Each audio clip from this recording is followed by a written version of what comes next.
Hey guys, T2 out here at Titan Inc. Survival. I'm out here with my buddy Chris. Welcome to the second edition of Titan Talk. We're going to be talking with Chris about things that he's learned from being in the Guard, and then also your civilian job when it comes to disasters and what you've seen, what you've experienced type thing. Alright, so you're in the Guard, and then you do tree work for civilian work. So I do line clearance for the local power company, running chainsaws, being in aerial lifts, stuff like that. Where have you gone for like disasters? Right, so 2015 we went down to Columbia, South Carolina for all the flooding, and our mission there was re-support the dam that had washed out. So we were just hauling big bags of gravel to the dam, and the civilian contractors there were loading it down into the dam. 2016 I was sent to Edisto Island. I don't remember the name of the hurricanes, there's so many of them now. Yeah. Our mission there was to clear the island because it was just 4 to 6 foot of sand. Just get the sand off the island. Okay. So I guess our main focus was clearing the roadways for civilians to get back to their homes. Yeah, we went out a few days for Hurricane Dorian and again, clear roads and help anybody we could that needed assistance while we were there. We went to Puerto Rico after Hurricane Maria hit. That one's pretty big. Cleared roads, and the schools there, the buildings around a courtyard, they had trees in the courtyards and they just fell all over the place. So we had to clear all that stuff out. Crews going out every other day so we could get some rest because it's hot. We're there in October and it was miserably hot, and I don't see how people could stand it. I got a text message on Monday morning and said, hey, we're sending people to Puerto Rico. I was like, okay, yeah, count me in, because I didn't think they were going to send us there. And then about lunchtime they said, yeah, be here tomorrow. From the moment we got notified to the moment we got the first boots on ground in Puerto Rico, it was like 72 hours. We were in Puerto Rico for 41 days, and this always stuck out in my mind. So we got assigned to one mountain in particular, just one highway going over the mountain. There's just a group of people on the side of the road. We didn't know what they were doing, so we got over there and looking. Guess all the washouts and everything had busted all the pipes and everything to their houses. And they had made pipes out of bamboo, feeding off a creek up the mountain and coming all the way down to the side of the road. And they just take jugs of water over there and fill it up. They're doing what they had to do to survive. So like we said, you do tree work for the local power companies. So I can get called at any time, day or night. We don't really focus on the roads with my civilian job, but if we have to clear a road to get to a bad spot where the line's down, we'll do that. So our main goal is get lines up and power back on as soon as possible. You made the comment on one of the last videos. It's great to have a chainsaw, but knowing how to operate one. And we have people rotating in and out all the time. And one of the first things I want to go over with them is the safety features on chainsaws. You know, make sure they know the handbrake, the throttle, stuff like that. At work, we always wear chaps.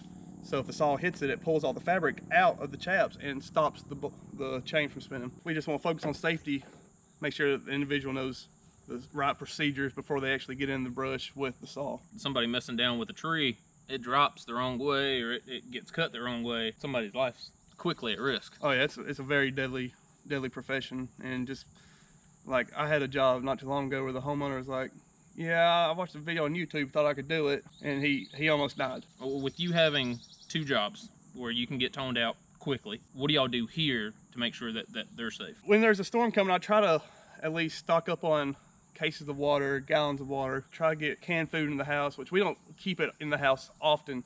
Just when I know something's coming, I'll try to prep the house for that. If our power goes out, we have propane cooker, which I've taught my wife to use. So if she does have to warm something up, she can do that. But other than that, we don't really keep it stocked. And our power has gone out once in the last 6-7 years I've been living here. And it was just for like 30 seconds. Any experience that you've learned from camping leading into, you know, your jobs? Bring your own food. Like whenever I go out with my civilian job, the power company usually brings us food, but there's no telling when. Anytime I get called out on a storm, I take a duffel bag I try to take extra boots and extra change of clothes and at least 2 pairs of socks because wet feet are miserable. And I always take food and snacks with me because again, they'll feed me, but when? Same thing when I go with the Guard. If anybody that's ever been in the military, it's a little chaotic. Like with Dorian, we got called in. They're like, well, we're not sure where you're going, but get your trucks ready. We drove all the way to Monk's Corner. We got there like, well, we don't know what to do with you now. My platoon sergeant's not one to sit and wait. So he got a few guys together and they went and reconned the whole area. This was during the storm. We usually don't do, but again, he's a go-getter. Came across one spot. It was right on the border of Berkeley County and Charleston County. We had Charleston Sheriff's deputies with us. Cut this up, clear the road, and push it over to Berkeley County. Give it to them, their problem. Let them deal with it. So my experience for my civilian job really kicks in during that stuff, and my unit greatly depends on me for that knowledge. In your previous video with David, he was talking about being blocked in and no power. One way that you could work to prevent that is if a tree that looks dead or leaning toward your power line, call your power company. They'll send somebody like me out there and they'll take care of it. Yeah, and it costs you nothing. So one thing I've learned is limit your exposure to the sun. You know, hurricane comes through, your yard's a mess. You want to get out there and clean it up as soon as possible. Right. Hurricanes come through and it's hot. Wear, you know, short sleeves and shorts out there working your yard.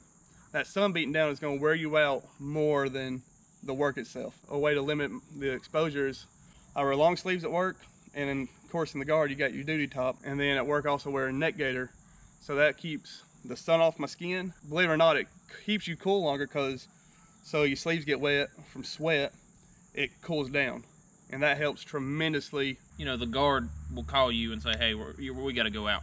Back in the day, that was our camping routine. Yeah. Friday at school, we'd be like, hey guys, oh, tonight we're camping.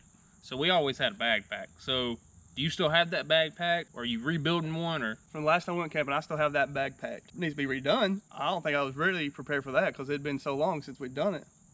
Yeah, that bag is still packed in my closet somewhere. Well, for the guard, my bag's always packed. Right. Because I don't want to unpack it, I'm lazy. But yeah, my camping bag is still packed. Your bug out bag ain't much more than a camping bag. It's just an improvised camping trip you didn't want to take anyway. Don't be one of these guys that's trying to live out here in this freaking little emergency pop-up shelter, pop-up tube tent thing when I'm sleeping in a hammock. And we'll work on rebuilding yours, getting you a get-home bag and all that stuff. Yeah, I used to have several bags depending on how far I was going from home that was always with me, and over the years I just haven't done it. I drive an hour to work every day. I think I'd want something to help me get home.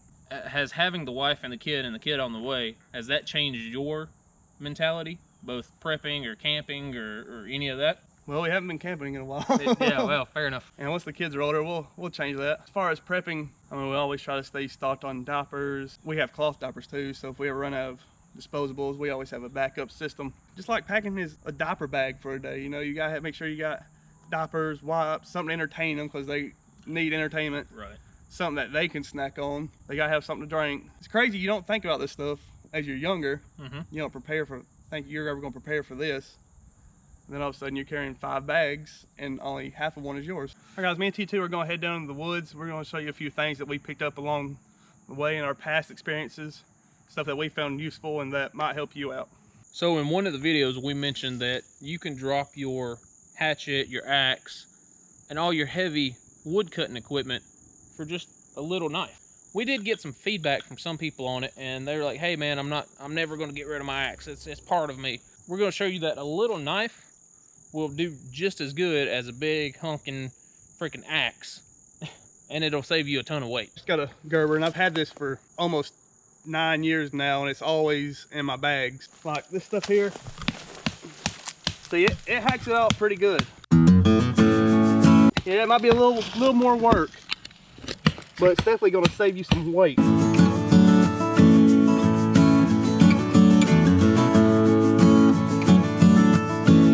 This here has saved me many headaches. So if you got stuff that's drenched from a downpour or something, you know, you need to get fire started. So say this was soaking wet, just gonna peel all the bark off of it because it's only wet on the outside. So you just scrape all the bark off. It's time consuming, I know, but it's a whole lot easier getting a fire started with dry stuff than it is try to get something wet. And that's gonna be my little tip for you today. So we're gonna break up some stuff, maybe spend 5 minutes collecting it, and then show you guys how we build our fire.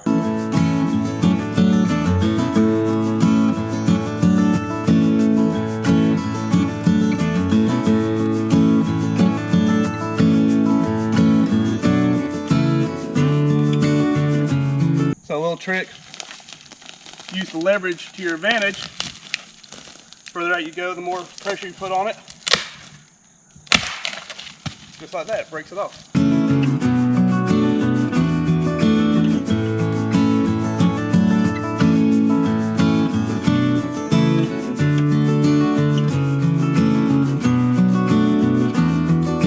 So the fire that we like building the most is called the upside down fire. Big stuff, pudding on bottom.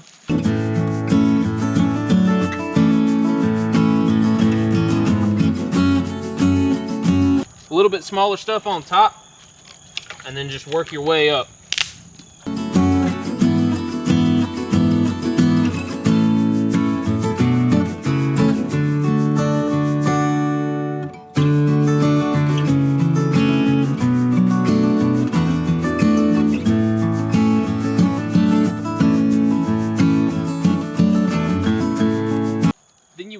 whatever your tinder is, these pine cones work excellently.